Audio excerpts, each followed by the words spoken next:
सभी भाइयों को जय देव, जय मां भवानी और जय क्षत्रिय धर्म। तो भाइयों, क्षत्रिय समाज को राम मंदिर ट्रस्ट में शामिल ना करने पर क्षत्रिय भवानी सेना जो कि अयोध्या पहुंच चुकी है और वहां पर बीजेपी आरएसएस को मुंह तोड़ जवाब देते हुए धर्मवीर सोलंकी नजर आते हैं। मुख्यमंत्री जी और प्रधानमंत्री जी लगे हुए हैं अयोध्या को भव्य बनाने में, लेकिन जिसकी नगरी अयोध्या है, जो अयोध्या का मालिक है प्रभु श्री राम, उनके ही बच्चों को जो राम मंदिर ट्रस्ट से बाहर कर दिया गया है।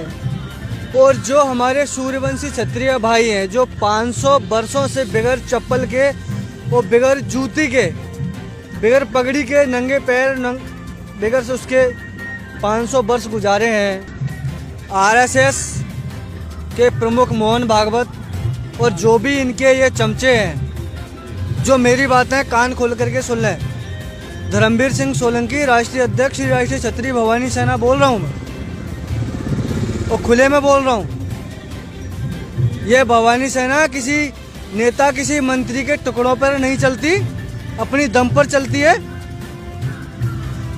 तो जो भी हमारे सूर्यवंशी क्षत्रिय भाई हैं, जिन्होंने 500 वर्षों से त्याग और समर्पण किया है, उनको सह सम्मान सहित राम मंदिर ट्रस्ट में निमंत्रण दिया जाए और उनको बुलाया जाए और उनको हिस्सा दिया जाए।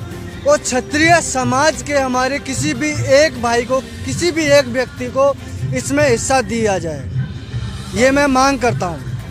मांग ही नहीं, ये हमारा अधिकार है, हम क्षत्रियों का। ये मांग ही नहीं है, ये अधिकार है। वो अधिकार अगर मांगने से ये देते हैं तो ठीक है, नहीं हमें हमारा अधिकार छीनना भी आता है।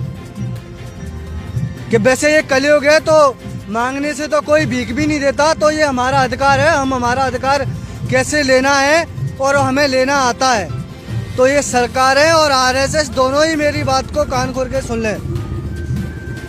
हर एक भवानी सैनिक गांव-गांव, डैनी शहर से लेकर गांव, डैनी, हर जगह लगा हुआ है एक बड़े आंदोलन की तैयारी में। इसको लेकर के हम गांव-गांव जा रहे हैं। हाँ। तो इसका मुख्य उद्देश्य क्या है?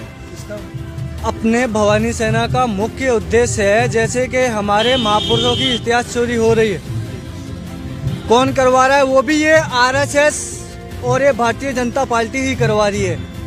इसके सारे पर ही हो रहा है, वरना किसी की माई की लाल की इतनी औकात नहीं है, इतनी हिम्मत नहीं है जो हमारे महापुरुषों को, इतिहास को चोरी कर ले और हमारे महापुरुषों को, हमारे बाप दादाओं को कोई अपना बना ले। तो इस बारे में भी मैं इनको कहना चाहता हूँ, ये इतिहास चोरी भी बंद कर दे, इसी में इन लोगों की भलाई है। आपको ऐसा कहीं लगा कि जो इतिहास चोरी हुआ है इन्हीं का हाथ हो सकता है और किसी का नहीं? ऐसा कहीं लगा नहीं, ऐसा ही है। 101 नहीं, 110% इन्हीं का हाथ है और यही करवा रहे हैं।